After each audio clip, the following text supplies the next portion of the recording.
Très bien, on va pouvoir débuter. Bonjour à toutes et à tous.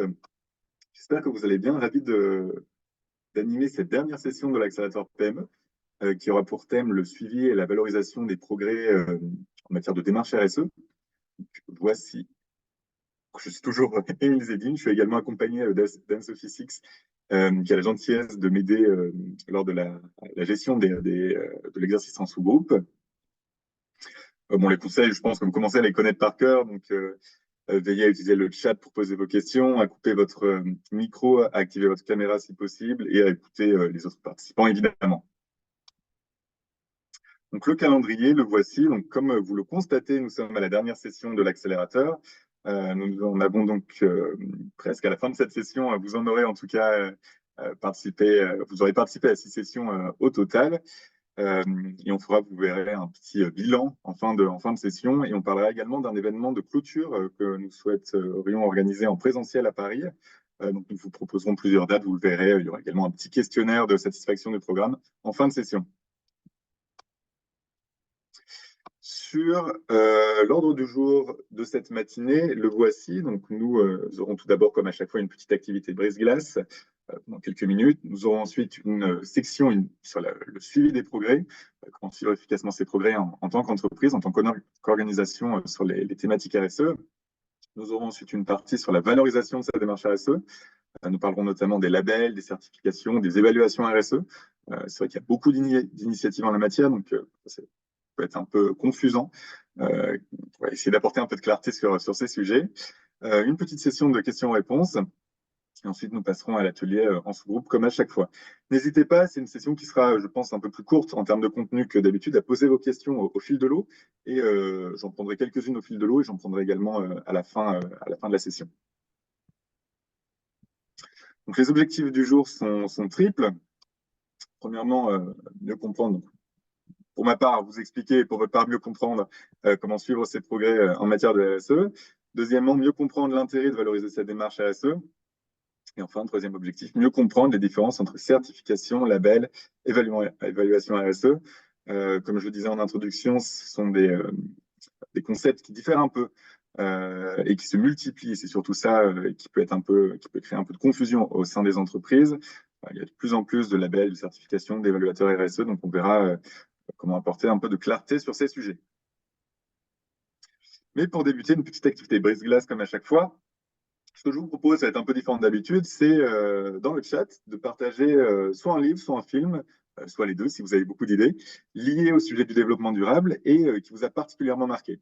Ce que je vous propose, c'est ensuite de faire un copier-coller de tout ce que vous avez envoyé. Je vous l'enverrai dans le mail de remerciement, de récapitulatif. Comme ça, vous aurez peut-être des idées de livres, de films à aller voir, à aller lire, qui pourraient vous intéresser. Donc, n'hésitez pas à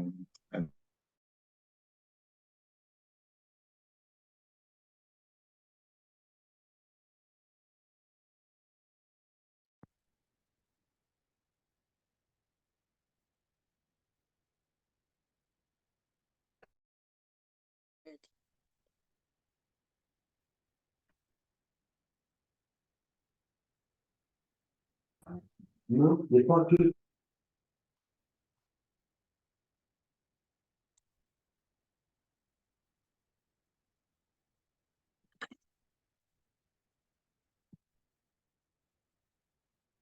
Émile, j'ai désactivé ton son. Ah, non, c'est OK.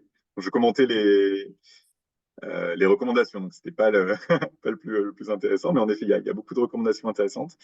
Donc demain, je ne connaissais pas. Ralentir ou périr, en effet, c'est un bon livre sur la décroissance. Un monde sans fin de Jean Covici, c'est aussi un incontournable. Et, demain, ok, bah, il y a beaucoup de recommandations. Super, bah, j'irai voir. François Gémen, géopolitique du climat, ok. Monde sans fin, ça revient souvent aussi. Un monde sans fin. Homme, ouais, c'est sympa aussi. C'est un documentaire demain, d'accord. De Cyril Dion et de Mélanie Laurent.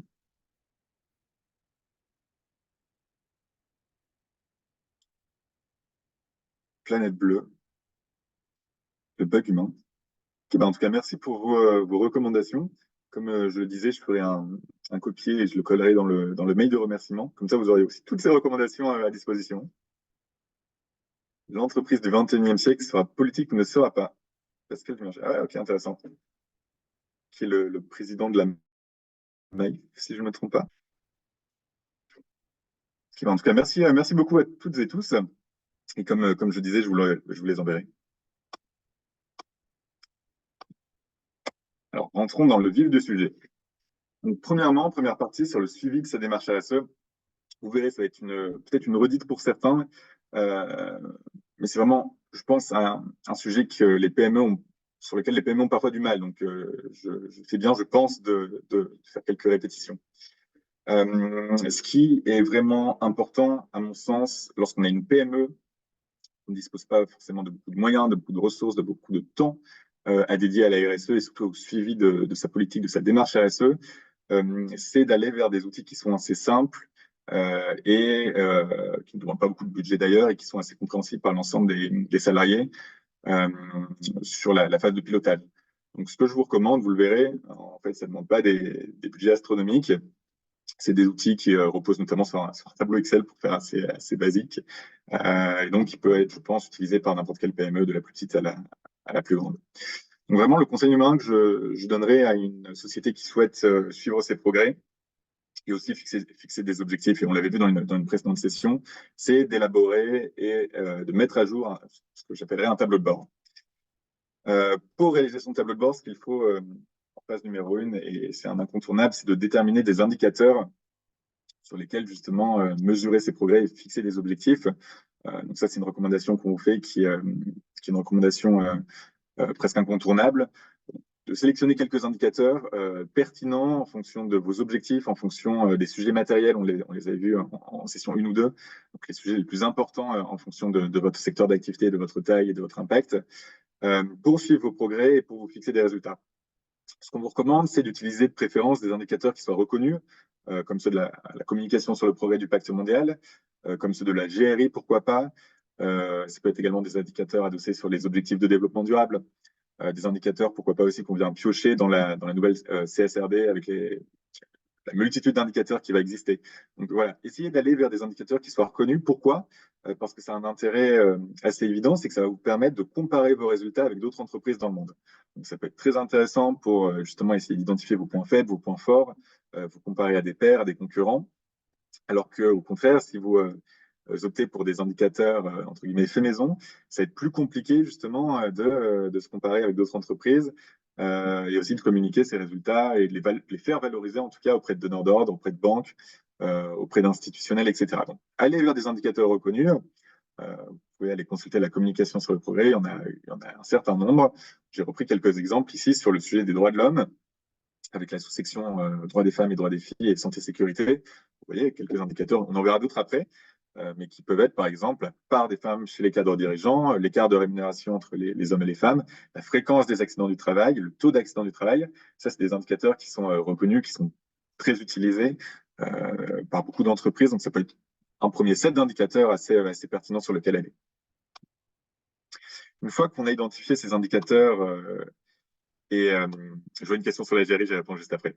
Une fois qu'on a identifié ces indicateurs, ce qui est crucial, c'est d'identifier un point de départ. C'est grosso modo l'indicateur à un moment particulier, une année, un trimestre, une semaine par exemple, ou sur une période particulière. La différence entre les deux, c'est que sélectionner un indicateur et le mesurer sur une période particulière, ça peut permettre de gommer certains effets à court terme. On peut prendre par exemple l'illustration du Covid. Évidemment que je sais pas moi, les émissions de CO2 vont fluctuer à la baisse si vous avez mis vos activités à l'arrêt.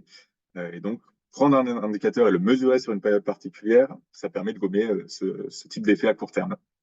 Alors, l'indicateur de la GRI, je réponds à la question de Marianne. En fait, la GRI, c'est la Global Reporting Initiative. C'est une initiative de RSE, de développement durable international, qui fournit gratuitement, c'est important de le noter, tout un set d'indicateurs, donc tout un panel d'indicateurs qui peuvent permettre aux entreprises de mesurer leur progrès sur les droits de l'homme, sur l'anticorruption, sur l'environnement, la biodiversité, la sécurité, la santé, etc.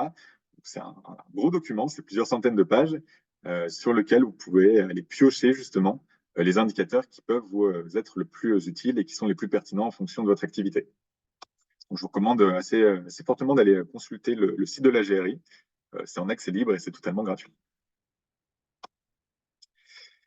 Une fois qu'on a identifié sa base de référence, c'est-à-dire une fois qu'on a mesuré l'indicateur à un moment particulier ou sur une période particulière, ce qu'il est important de faire, c'est de formaliser justement ce suivi. Donc, si on suit, comment dire, on mesure son indicateur et qu'on le note sur un petit post-it ou sur une feuille A4 volante, ça va être difficile ensuite, évidemment, de faire une analyse comparative d'une année sur l'autre. Outil très simple, encore une fois, c'est le tableau Excel. Vous ouvrez Excel, vous créez plusieurs colonnes avec, d'une part, le sujet sur lequel va être adossé l'indicateur en tant que tel, évidemment, la base de référence, donc la mesure initiale, l'objectif, qui peut être justement intéressant à valoriser et à mettre en lumière pour ensuite orienter les actions que l'entreprise va mettre en place, et la date de l'objectif. Un tableau très simple qui peut être fait vraiment en quelques minutes. Ce qui va être plus long, évidemment, c'est de le remplir, mais en tout cas, sur sa forme, sur sa structure, c'est assez compréhensible. J'ai pris un exemple pour illustrer justement ce tableau, l'exemple d'une petite PME industrielle, disons de quelques dizaines de salariés, qui va essayer justement d'identifier quelques sujets prioritaires, quelques indicateurs, et de se fixer quelques objectifs pour formaliser, structurer sa démarche RSE. C'est un exemple qui est évidemment arbitraire. Il existe autant d'exemples que d'entreprises, autant de sujets prioritaires que d'entreprises, autant de possibilités d'indicateurs que de secteurs d'activité. Mais ça peut quand même vous aider à y réfléchir. Donc, prenons voilà, quelques sujets prioritaires qu'a identifié l'entreprise grâce à l'analyse de matérialité qu'on avait vue lors d'une session précédente. L'entreprise souhaite progresser sur ces sujets: égalité entre les sexes, santé et sécurité au travail, émissions de gaz à effet de serre, déchets, anticorruption et production responsable. Ce sont vraiment les priorités qu'a identifiées l'entreprise. Pour les mesurer et pour communiquer ensuite sur ces progrès, l'entreprise a choisi de définir des indicateurs que voici. Pour l'égalité entre les sexes, la part des femmes chez les cadres dirigeants en pourcentage. Pour la santé et sécurité au travail, la fréquence des accidents du travail. Pour les émissions de gaz à effet de serre classiques, les émissions de gaz à effet de serre de scope 1, 2 et 3 en tonnes équivalent CO2. Pour les déchets, les tonnes de déchets solides chaque année. Pour l'anticorruption, le nombre d'incidents confirmés au cours de l'année de référence. Et enfin, pour la production responsable, la vente de la ligne produit responsable qu'a mis en place l'entreprise. Comme je le disais, l'entreprise a calculé sa base de référence sur l'année 2021. On a par exemple 35% des femmes qui sont cadres dirigeants de l'entreprise. On a aussi le détail du scope 1, 2 et 3. On a les tonnes de déchets solides et on a le nombre d'incidents anticorruption, par exemple. Ensuite, l'entreprise a souhaité également se fixer des objectifs que voici, avec une date butoir, donc à horizon 2025 ou 2030. Donc, vous voyez, grâce à ce petit tableau qui peut être, comme je disais, assez rapidement et surtout très peu coûteux à réaliser, vous avez en un coup d'œil les priorités de votre entreprise, les indicateurs que vous avez sélectionnés, la base de référence, donc l'indicateur calculé à un moment donné, votre objectif et la date de votre objectif. Donc, ça peut vraiment permettre de structurer, de formaliser votre démarche RSE. Ce qu'il est intéressant, une fois qu'on a réalisé ce premier tableau de bord, c'est évidemment d'en réaliser le suivi à échéance régulière. Donc là, j'ai pris l'exemple d'un suivi annuel. Vous voyez, chaque année, l'entreprise va recalculer chacun de ses indicateurs pour chacun de ses sujets prioritaires. Et on a évidemment en 2025 donc les objectifs qui ont été fixés. Ce qui est intéressant avec ce tableau de constater, c'est que si l'entreprise constate que l'évolution de ses avancées, de ses progrès, n'est pas sur les rails de l'objectif qu'elle s'est fixé, ça peut être justement intéressant de soit revoir l'objectif parce qu'il avait été beaucoup trop ambitieux, soit de revoir les actions qui sont mises en place, de les renforcer pour essayer d'atteindre son objectif. Ça peut permettre aussi de façon assez simple, assez claire, assez synthétique, d'orienter ses plans d'action, de les renforcer ou de réévaluer ses objectifs. Quelques exemples d'indicateurs de performance. J'ai essayé de réfléchir à des indicateurs qui peuvent être pertinents pour des PME. Donc, vous verrez qu'il y en a assez peu, mais vraiment, j'essaie de sélectionner les indicateurs les plus pertinents. Sur la gouvernance, les voici. On va avoir pour les entreprises qui ont un conseil d'administration, évidemment, la composition du conseil d'administration, donc la part d'hommes et de femmes dans le conseil d'administration, la part de jeunes aussi, ça peut être un indicateur à évaluer si on souhaite avoir plus de diversité au sein de son CA, et la part de personnes seniors, on pourrait dire, donc de plus de 50 ans, parmi les membres du conseil d'administration. On peut également, si on le souhaite, évaluer la part des cadres parmi les membres du conseil d'administration, si on souhaite aussi avoir une diversité en termes de fonctions et progresser sur ce sujet. Sur les droits humains, j'ai essayé de trouver les indicateurs qui étaient les plus pertinents pour les PME. Donc les voici. On peut avoir l'indicateur de l'écart de rémunération entre les hommes et les femmes, la fréquence des accidents du travail, le taux d'accident du travail, notamment pour les entreprises industrielles, mais pas que. Le nombre de fournisseurs évalués au regard des risques relatifs aux droits de l'homme. Donc, on l'avait vu lors d'une précédente session sur les achats responsables. Il peut être intéressant de réaliser une cartographie des risques fournisseurs. Donc, si l'entreprise évalue 1, 2, 5, 10, 20 fournisseurs sur les sujets de droits de l'homme, anticorruption, environnement, ça peut être justement un indicateur de performance pertinent. Également, le pourcentage de fournisseurs évalués au regard des risques relatifs aux droits de l'homme, parce que parfois, on a un fournisseur qui va prendre une très grosse part de son volume d'achat, et donc peut-être qu'on en aura un seul d'évalué, mais peut-être qu'il représente 90% de son volume d'achat. Donc, c'est aussi intéressant de voir le sujet sous cet aspect-là.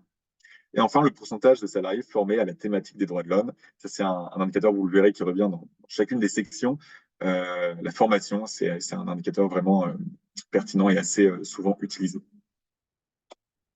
Sur l'environnement, c'est plus facile, on ne va pas se le cacher, c'est plus facile d'objectiver les progrès des entreprises, donc on va avoir beaucoup plus d'indicateurs de performance. On a évidemment le classique bilan carbone, donc avec le calcul des émissions de scope 1, 2 et 3 en tonnes équivalent CO2.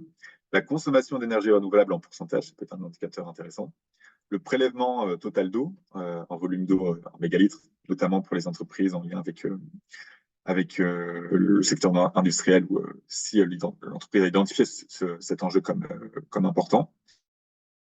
L'eau consommée dans les régions à stress hydrique élevé ou extrêmement élevé. Et là, autant il y a quelques années, c'était plutôt un indicateur dédié et destiné aux entreprises internationales, multinationales.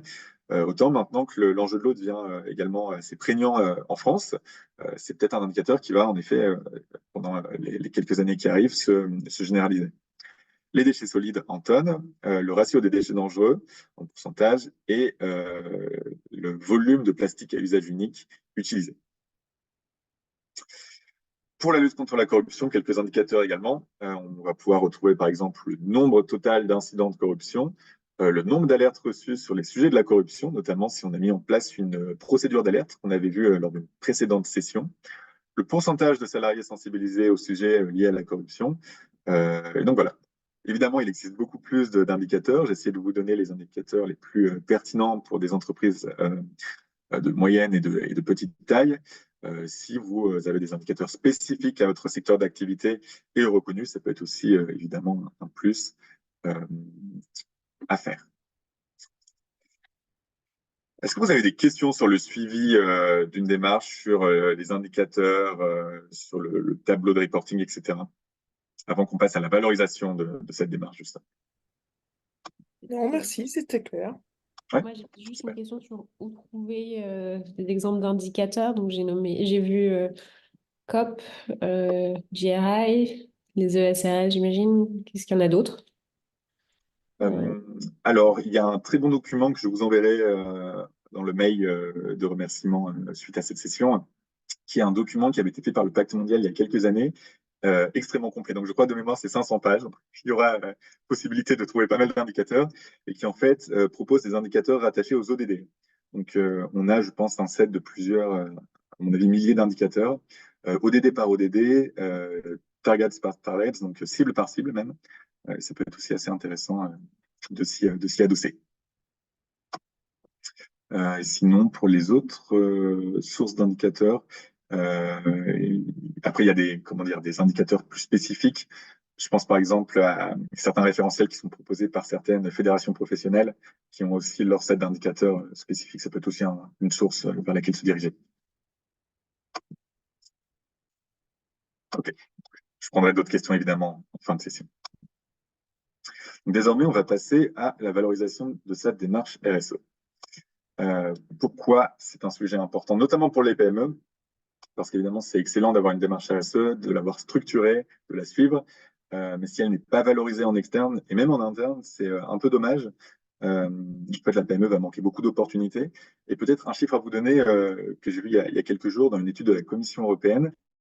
il y a seulement une PME sur 3 qui communique en externe des informations RSE, ESG, à ses parties prenantes. Donc c'est très faible. En fait, il y a 2 PME sur 3, plus de 60% des PME qui ne communiquent rien en externe, que ce soit sur les réseaux sociaux, via un rapport RSE ou via d'autres modalités. Pourquoi valoriser sa démarche? Ça va être très en lien avec ce qu'on avait dit dans les toutes premières sessions sur les opportunités, les avantages de la RSE. En fait, c'est un sujet qui s'y rapporte. On valorise sa démarche RSE pour parfois accéder à certains marchés publics. Vous avez peut-être entendu parler de la loi AGEC, Agir contre le gaspillage et pour l'économie circulaire. Donc, c'était une loi qui avait été votée il y a quelques années. Et dans cette loi, il y a notamment à horizon 2025 et 2030, je crois, en tout cas dans les prochaines années, l'obligation pour beaucoup d'acteurs publics, administrations et entités publiques, d'intégrer des critères RSE dans leur démarche d'achat. Donc maintenant, lorsqu'une entreprise justement valorise sa politique RSE, sa démarche RSE, dans des appels d'offres publics notamment, ça peut être un vrai plus pour le gagner. De façon identique, dans le secteur privé, ça peut être un plus pour se différencier auprès de donneurs d'ordre lors d'appels d'offres, mais vous le verrez également au cours de la relation commerciale et pas qu'au début, justement. Ça peut être un plus également pour mobiliser en interne et en externe. En interne, faire la promotion de sa démarche RSE va pouvoir créer de l'engagement auprès des collaborateurs, et en externe, c'est lié avec le dernier point, ça peut vous permettre d'avoir une meilleure réputation auprès de vos parties prenantes, que ce soit les consommateurs, que ce soit les banques, les investisseurs, les pouvoirs publics, etc. Je vois qu'il y a peut-être une question. Ok, bah, cette question est intéressante sur le bilan carbone, je la prendrai en fin de session. N'hésitez pas à me la rappeler si je l'oublie. Quelques données aussi pour illustrer ce que je viens de dire sur la relation donneur d'ordre-fournisseur. C'est un sujet qui est, je trouve, de plus en plus abordé au prisme de la RSE en tout cas. Donc regardez, ça c'est intéressant, c'était une étude qui avait été faite par BPI France, LORS et PwC en 2022. Il y a environ 8 PME sur 10, 8 entreprises d'ailleurs, ce n'était pas une étude qui était réservée aux PME, qui sont sollicitées par leurs clients sur les questions environnementales et sociales. Donc évidemment, si la PME a déjà en place des modalités de communication, de valorisation en externe, ça va être beaucoup plus facile de répondre à ces sollicitations qu'une PME qui débute de zéro. C'est un chiffre qui est en très forte augmentation. Il y a de mémoire plus de 10 points de pourcentage qui ont été gagnés sur 2 ans. Donc je vous invite à aller voir cette étude, elle est très intéressante. RSE, la parole aux fournisseurs de BPI France, LORS et PwC. Ça, c'est aussi une information qui est intéressante. C'est à quel moment l'entreprise est-elle sollicitée par ses clients en matière de RSE? Eh bien, on pourrait croire que c'est uniquement au moment de l'appel d'offres, mais non, c'est tout au long de la relation commerciale. Évidemment, au moment de l'appel d'offres, avec l'intégration de critères RSE notamment, de clauses, pourquoi pas, etc. Au début de la relation commerciale, mais aussi tout au long de la relation commerciale, avec des évaluations qui vont être demandées, des audits sur site parfois, des formations qui vont être proposées, un accompagnement qui peut exister également, que la RSE vient vraiment infuser de plus en plus dans la relation entre les donneurs d'ordre et leurs fournisseurs. Ce qu'il est intéressant également de constater, c'est les sujets sur lesquels portent ces demandes. Vous le voyez, on a des sujets qui ressortent fortement. Gestion des déchets, santé, sécurité, éthique, corruption et conflit d'intérêts, relations et conditions de travail, consommation énergétique et bilan carbone, qui est le sujet d'ailleurs qui progresse le plus. On a plus 18 points de pourcentage entre 2020 et 2022, avec des entreprises, notamment des grands donneurs d'ordre, qui sont de plus en plus en demande de bilan carbone de la part de leurs fournisseurs. Et c'est évidemment une tendance qui va s'accélérer avec les nouvelles réglementations européennes, que ce soit la CSRD, la CS3D qui va également arriver à terme, la SFDR, la taxonomie, etc. Donc pour répondre justement à ces sollicitations et pour être proactive, pour même aller en amont de ces sollicitations, aller valoriser sa démarche auprès de ses donneurs d'ordre, auprès de ses parties prenantes, auprès des pouvoirs publics, etc. Ce qui peut être intéressant de réaliser, c'est un rapport RSE, un rapport développement durable. Je ne vais pas forcément parler du rapport de durabilité au sens de la CSRD, vu que c'est vraiment un rapport qui est normé et structuré et codifié de façon réglementaire. Là, je vais plutôt vous expliquer comment, de façon assez simple, encore une fois avec une page Word et quelques journées de travail, vous pouvez valoriser, structurer un rapport RSE. Ce Ce que je vous propose, c'est donc une structure, une trame que vous pouvez utiliser pour réaliser et élaborer votre rapport RSE, qui suit d'ailleurs plus ou moins ce qu'il était attendu dans une DPEF ou dans la future CSRD, mais qui simplifie l'exercice grandement. En première étape, ce qu'il vous est recommandé, c'est d'expliquer pourquoi et comment certains sujets ont été identifiés comme prioritaires. Donc d'expliquer pourquoi la thématique de la biodiversité, du climat, de la santé et sécurité au travail ont été identifiés comme prioritaires en lien avec votre activité, vos ressources et l'analyse de matérialité si vous l'avez réalisé évidemment. En étape numéro 2, l'idée est d'expliquer les impacts significatifs, positifs ou négatifs, qui sont associés à chacun des sujets prioritaires. Je prends un exemple très concret sur le sujet du climat.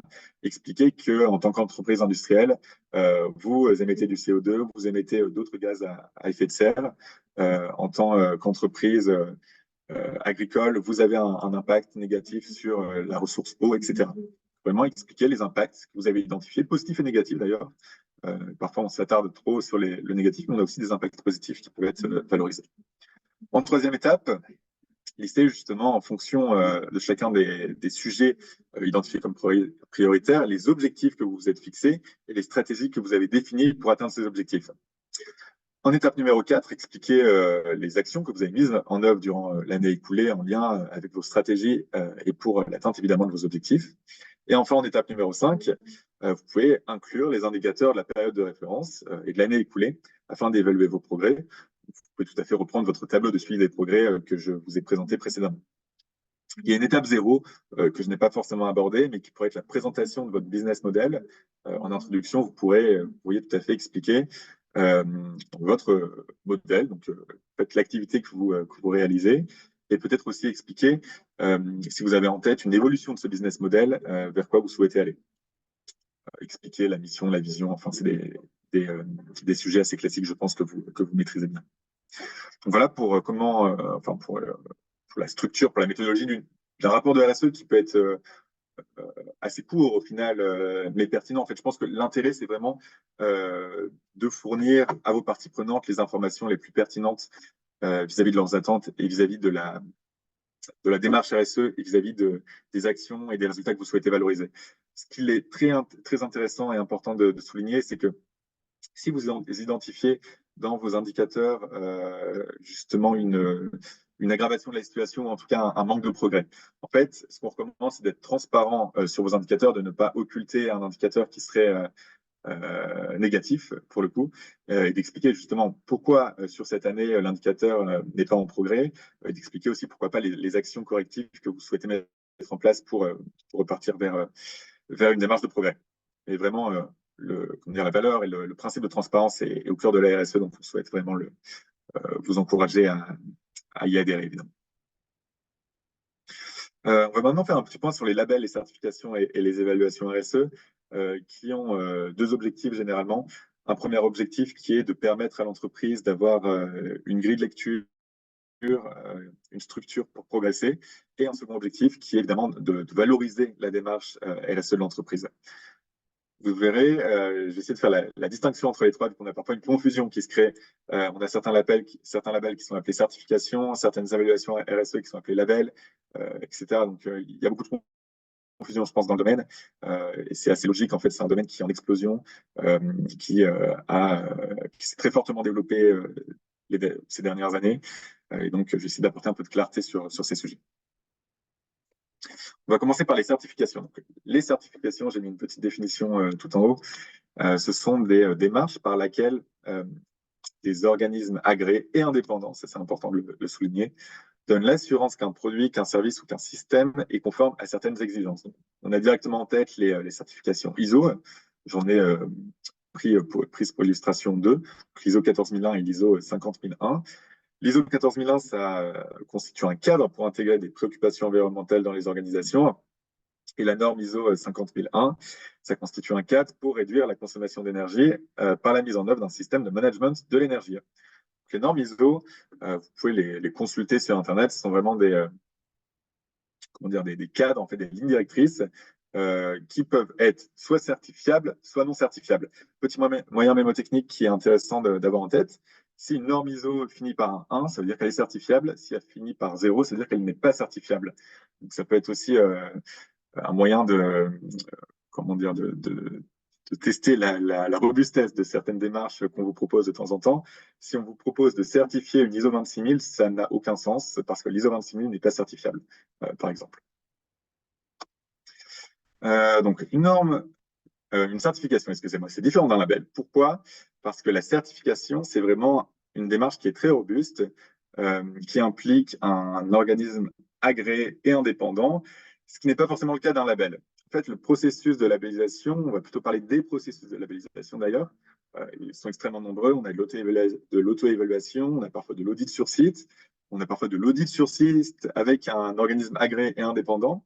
Mais tout ça pour dire qu'en fait, la labellisation, c'est une démarche qui est beaucoup plus souple que la certification et ça se traduit logiquement par un très grand nombre d'initiatives. On a une définition de la plateforme RSE sur le label RSE. La plateforme RSE définit le label RSE comme un dispositif d'évaluation qui permet la reconnaissance des politiques et des pratiques mises en œuvre et ou des résultats obtenus par l'entreprise au regard d'un référentiel prenant en compte des critères RSE. Donc, ce qu'il faut retenir, c'est que la labellisation peut être aussi robuste qu'une certification, mais parfois, ça n'est pas le cas. Ce qu'il est intéressant de noter également, c'est qu'il y a plusieurs catégories de labels RSE. Ça, c'est tiré d'un rapport de la plateforme RSE que je vous invite à consulter, qui était très intéressant, qui avait été fait il y a quelques années, en 2019, je crois, peut-être un peu plus tard, en 2020 ou 2021, et qui vient définir les labels RSE. C'est un rapport très, très complet et très intéressant. Première catégorie, ce sont les labels généralistes qui s'adressent à tout type d'organisation ou d'entreprise et qui portent sur l'ensemble des sujets de la RSE. Quelques exemples, le label engagé RSE de l'AFNOR, le label Lucie 26000 de l'agence Lucie. Et en fait, l'idée, c'est d'offrir un référentiel, un label qui va venir évaluer toutes les thématiques du développement durable, droits de l'homme, environnement, conditions de travail, anticorruption, etc. Et donc, comme son nom l'indique, qui est généraliste. Deuxième catégorie de labels, ce sont les labels thématiques. Donc, ce sont des labels qui sont axés sur des enjeux liés à une thématique spécifique. On va y retrouver par exemple le label égalité en vol de la CCI France, le label relations fournisseurs du médiateur des entreprises qu'on avait vu à la précédente session. Donc là, contrairement à un label généraliste, le label va venir évaluer une thématique spécifique. Donc, que ce soit l'environnement, que ce soit la diversité et l'inclusion, que ce soit les achats responsables, vous voyez que la logique n'est pas forcément la même. Petit aparté et parenthèse sur le label engagé RSE de l'AFNOR, on a réalisé il y a quelques semaines très récemment en fait, un tableau de concordance, de correspondance entre les questions de la communication sur le progrès du pacte mondial et le référentiel du label engagé RSE. Vous pouvez le consulter en scannant le QR code ou en cherchant directement dans notre bibliothèque documentaire. Et en fait, l'intérêt, il est double. Il est premièrement de clarifier ce qu'on attend des entreprises. En fait, vous le verrez, le tableau de correspondance va très fréquemment mettre en lien deux concepts qu'on n'aurait pas forcément en tête comme identiques, mais qui au final le sont. Je vous prends un exemple là sur le screenshot que j'ai pris. Donc les réflexions, donc référentiel RSE, réflexions sur les valeurs, la vision et la raison d'être en lien avec la durabilité. Mais en fait, cette sous-section du label correspond à, chez nous, la partie gouvernance, pour faire simple. Donc, ça vient clarifier, ça vient apporter un peu de clarté aux entreprises sur parfois des termes qui sont différents, mais qui, au final, veulent dire la même chose. Et ça vient, deuxième utilité, faciliter le travail de collecte de données et de reporting des entreprises qui sont à la fois labellisées engagées RSE et membres du pacte mondial. Pourquoi? Parce qu'en fait, lorsque l'entreprise va vouloir se faire labelliser engagée RSE, l'auditeur qui va venir sur place et qui va lui poser des questions pour voir si elle est conforme avec le référentiel du label va pouvoir, s'il constate que l'entreprise est membre du pacte mondial, être amené à lui poser les questions de la COP. Donc, ça va vraiment simplifier la démarche de labellisation. Et inversement, comme l'entreprise qui aura été labellisée engagée RSE aura eu comme question justement certaines questions de la communication sur le progrès, dans son travail de reporting auprès de la COP, ça va être aussi simplifié. Donc, c'est une démarche qu'on a mis en place avec l'AFNOR et j'espère qu'elle sera aussi utile aux entreprises. Donc, on ferme la parenthèse, on revient sur nos labels.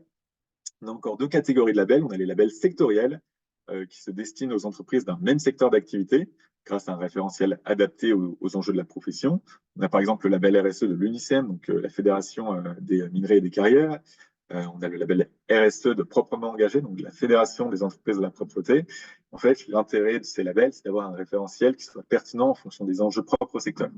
Évidemment, les enjeux en matière d'environnement ne sont pas les mêmes vis-à-vis, d'une part au sein du secteur des carrières et des minerais vis-à-vis du secteur de la propreté, par exemple. Et enfin, dernière catégorie de labels, ce sont les labels territoriaux. Ce sont des initiatives qui sont géographiquement limitées et qui sont parfois, et même assez fréquemment, portées par des autorités publiques. On y retrouve par exemple le label Lyon Ville équitable et durable et le label RSE 26000. Et donc là, l'intérêt est d'apporter une couleur, une connotation territoriale au label et à la démarche. Donc vous voyez, en fait, chacune de ces catégories de labels répond à des enjeux différents. Et donc, ensuite, l'intérêt, il n'y a pas un label qui est meilleur que l'autre. Euh, le choix va vraiment se réaliser en fonction des priorités de l'entreprise. Est-ce qu'elle souhaite avoir un label qui valorise l'approche territoriale, l'approche sectorielle, une approche plutôt généraliste ou une approche plutôt thématique? C'est vraiment au libre choix de l'entreprise. Quand même, quelques conseils sur le choix de son label. La plateforme RSE a élaboré des lignes directrices pour reconnaître un label robuste, justement. On a en premier critère le principe de robustesse qui veut que un bon label est un label dont les critères du référentiel portent sur des actions qui vont au-delà des exigences réglementaires qui existent et qui sont organisées pour répondre aux questions des domaines de la RSE. Pourquoi c'est un indicateur qui est très clairement nécessaire à évaluer? Si on a un label qui repose uniquement sur la loi, sur des obligations réglementaires, c'est pas forcément un label RSE. On le rappelle, la RSE va vraiment au-delà des attendus réglementaires. Deuxième principe, c'est le principe de matérialité des engagements. Donc, un bon label est un label dont les enjeux portent sur des objectifs d'impact, sur les dimensions économiques, environnementales, sociales et sociétales, de gouvernance ou au niveau de progression évaluable objectivement. Excusez-moi. Donc là, ce qu'il est intéressant de constater avec ce critère, c'est que justement, le label est robuste si il a une dimension assez englobante sur des enjeux quand même liés en lien avec la durabilité, et si la progression d'une année sur l'autre est objectivement évaluable.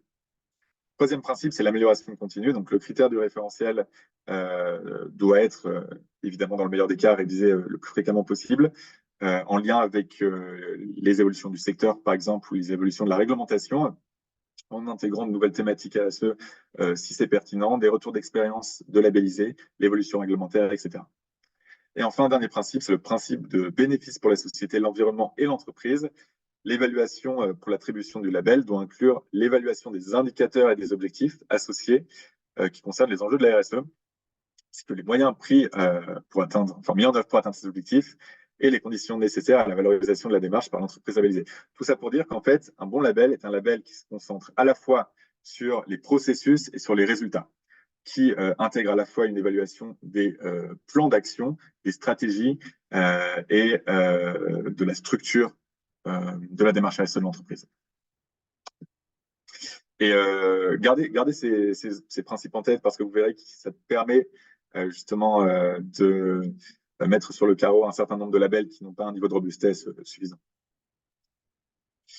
Et enfin, dernier type d'initiative en matière de RSE, ce sont les évaluations RSE. Donc, c'est encore une démarche différente que les labels et que les certifications. En fait, les évaluations RSE sont réalisées par des évaluateurs RSE, ESG, qui vont noter et analyser la performance d'une entreprise sur les volets de la durabilité, avec un axe généralement environnemental, social, de gouvernance, des droits de l'homme, parfois d'autres thématiques. En fait, chaque évaluateur va disposer de sa propre méthodologie d'évaluation et va se spécialiser sur un public généralement. On a, là, je pense que vous en connaissez certaines, les trois premières, donc Vigeo Eiris, Etifinance et Trucost, qui s'adressent plutôt à des investisseurs. Et on a Ecovadis qui s'adresse plutôt à des entreprises, notamment des entreprises donneurs d'ordre qui souhaitent évaluer leurs fournisseurs.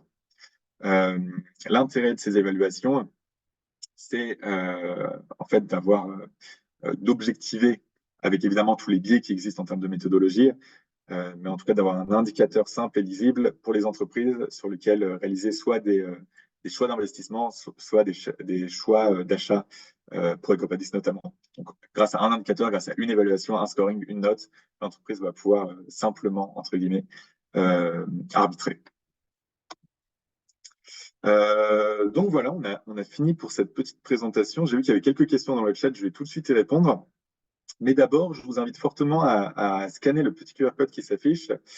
Pourquoi? Parce qu'il va y avoir, vous verrez deux volets qui vous seront proposés. un premier volet sur la possibilité de réaliser un événement de clôture en fait, de cet accélérateur en présentiel et à Paris, soit sur une après-midi, soit sur une matinée. Et ça serait donc l'occasion de se voir en vrai, de faire le bilan de l'accélérateur, de réfléchir aussi à la prochaine édition. On sera assez preneur de vos recommandations et de vos conseils. Et on aura évidemment un petit cocktail pour avoir un moment festif et convivial. Donc, si vous souhaitez y participer, je vous invite fortement à scanner le QR code. Vous le voyez, il y a plusieurs dates qui s'affichent, à sélectionner les dates sur lesquelles vous pouvez être disponible. Il y aura un deuxième volet dans ce questionnaire sur l'évaluation de ce programme. Quelques questions, ça prend vraiment quelques minutes. Hein. Il n'y a pas non plus beaucoup de questions sur lesquelles répondre. Justement, pour évaluer le programme, s'il vous a permis de vous améliorer sur vos connaissances, sur vos compétences, s'il vous a permis de mettre en place des bonnes pratiques, etc. Ah, je vois que ma collègue a quelque chose à... Oui.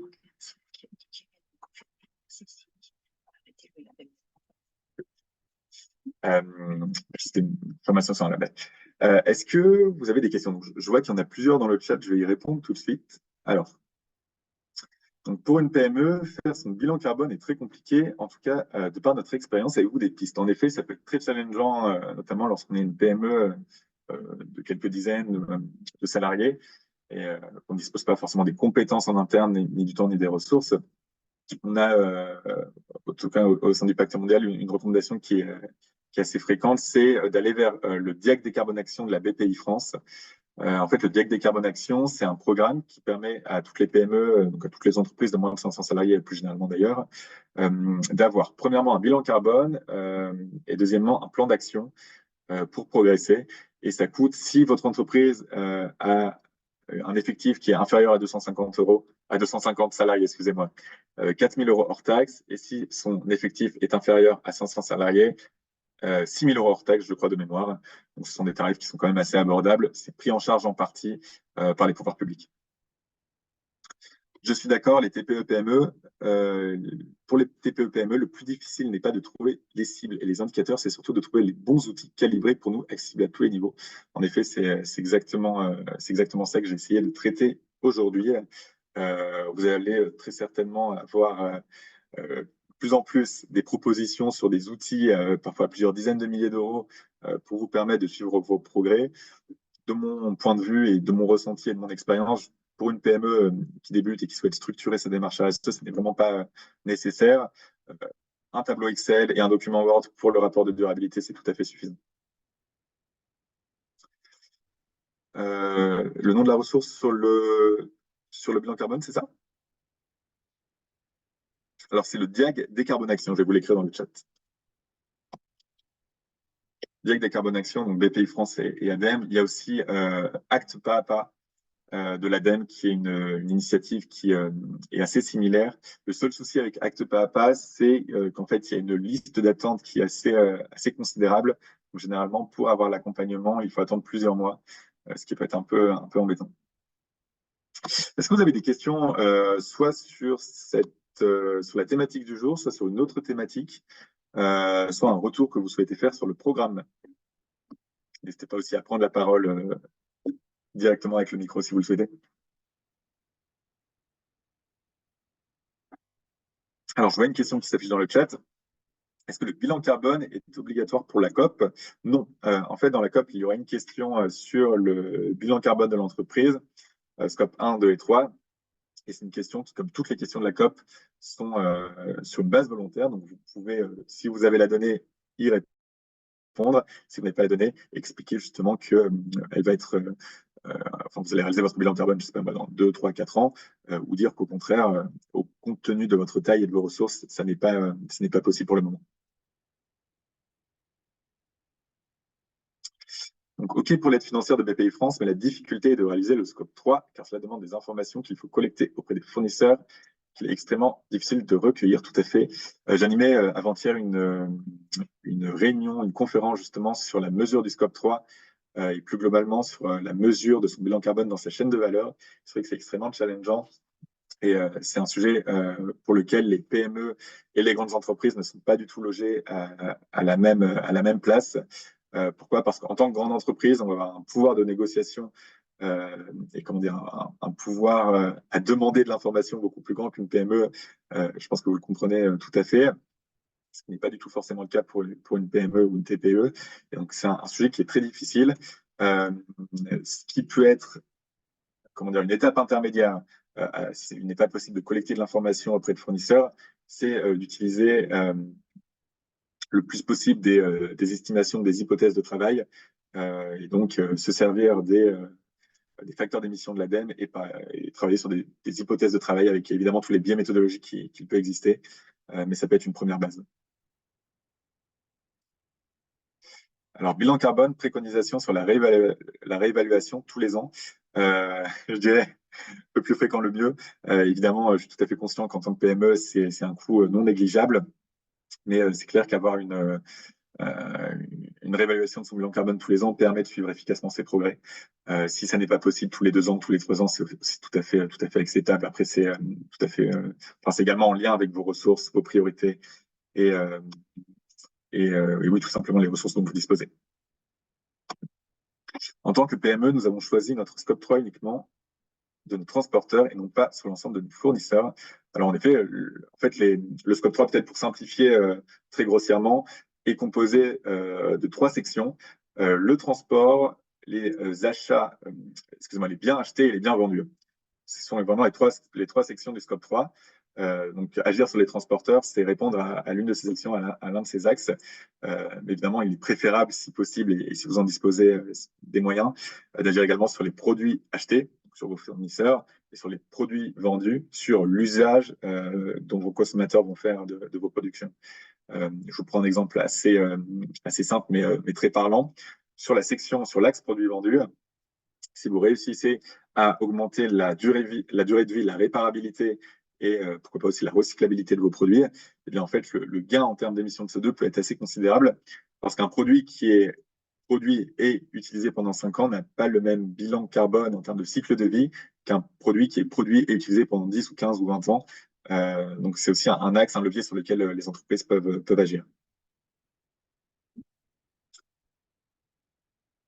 Alors surtout, il faut mettre en place une feuille de route dont les actions seront à court et moyen et long terme. Donc le bilan carbone N+1 mettra en place des actions du N-1. Alors, je ne suis pas sûr de bien comprendre, mais vous voulez dire qu'en effet, le bilan carbone N+1 viendra mesurer les actions de l'année N. C'est peut-être ça que vous souhaitez dire, Amélie. N'hésitez pas à prendre la parole si vous le souhaitez.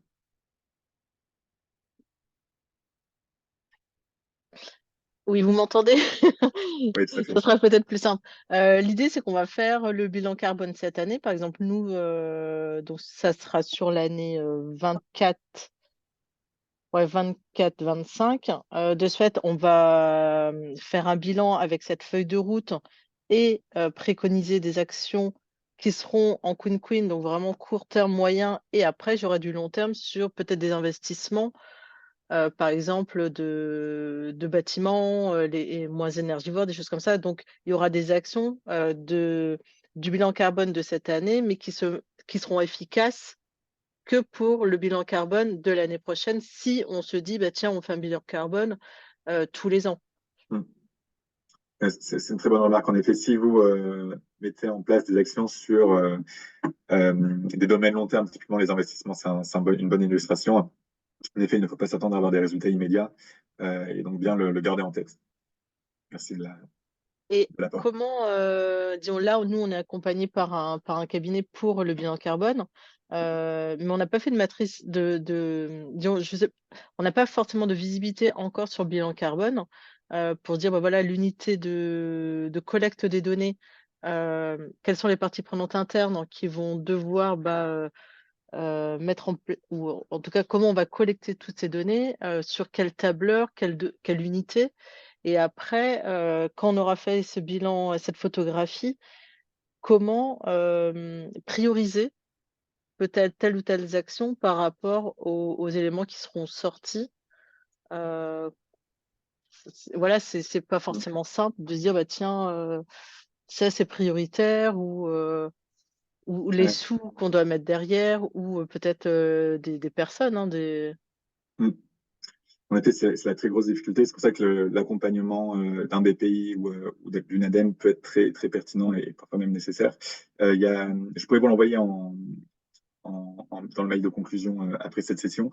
Il y avait une méthodologie qui a été faite par le ministère de la Transition écologique, je crois, de mémoire, sur la façon dont estimer justement les gains les plus importants qui puissent être réalisés dans le cadre d'une stratégie climatique. En effet, on travaille toujours sur des hypothèses. Donc c'est très difficile d'estimer le gain et la réduction des émissions de gaz à effet de serre qui va subvenir et qui va être lié à une action qu'on a mise en place a priori.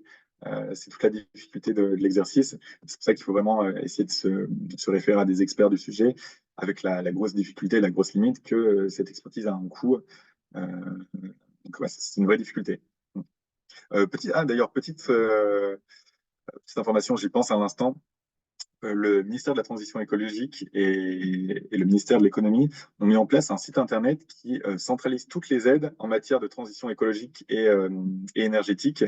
Il y a environ 300 aides qui sont des aides publiques en France. Et en fait, la vraie difficulté jusqu'à très récemment, c'était que chaque aide avait son propre guichet. Il fallait aller à l'ADEME, à la CCI, dans une collectivité locale, etc. Et là, en fait, toutes les aides ont été centralisées sur un site internet. Je pourrais également vous l'envoyer dans le mail qui suivra cette session. Et en fait, c'est très ergonomique, c'est très bien fait. Vous avez le site, vous avez une page qui vous demande quelques informations, un numéro sirène, et qui vous demande vos priorités sur l'énergie, sur le climat, l'isolation, etc. C'est un questionnaire qui prend à peine quelques minutes à remplir. Et enfin, en conclusion, vous avez toutes les aides auxquelles vous êtes éligible. C'est vraiment assez puissant comme outil et ça pourra, je pense, vous aider. Est-ce qu'il y a des questions? Je revenais sur l'élaboration d'un rapport RSE parce que je suis en train d'en faire un, donc ça va être notre premier également. Est-ce que vous avez le déroulé, il est vachement bien, mais est-ce que vous avez encore des informations pour nous aider davantage? Alors moi, je vais pas faire qu'une feuille Word parce que sinon c'est quand même assez court. Et l'idée, c'est quand même d'expliquer nos actions et aussi là où on veut aller. Et comme c'est le premier, alors il sera peut-être pas aussi exhaustif que des grosses boîtes, mais l'idée, c'est vraiment de fournir quand même des informations à la fois en interne et en externe, et puis de faire connaître notre démarche RSE. Mais est-ce que vous avez un complément de la slide que vous nous avez présentée? Alors, je n'ai pas forcément de complément. J'en aurais un, en fait. On est en train de développer au sein du Pacte mondial une plateforme dédiée aux PME. Et je me suis mis dans ma liste des choses à faire, d'écrire justement une méthodologie plus complète sur la rédaction d'un rapport RSE développement durable. Donc, à terme, on en aura un d'ici quelques mois. Pour le moment, pas encore. Mais ce que je peux vous recommander, c'est évidemment, si vous êtes une entreprise qui avait un peu de temps à y consacrer, de faire plus qu'une page A4, pour sûr. Et aussi, ce qui peut être intéressant, c'est de rendre ce rapport plus sur la forme que sur le fond, pour le coup, un peu vivant. Ça peut être parfois, j'ai pas mal de rapports RSE à lire et parfois un petit peu comment dire, difficile de suivre quand on a plusieurs paragraphes et beaucoup de chiffres qui sont à l'écran. Donc, essayer d'ajouter des photos, pourquoi pas, des témoignages de collaborateurs, ça peut être intéressant également. Enfin, tout ce qui pourrait rendre plus vivant, plus ludique peut-être ce rapport.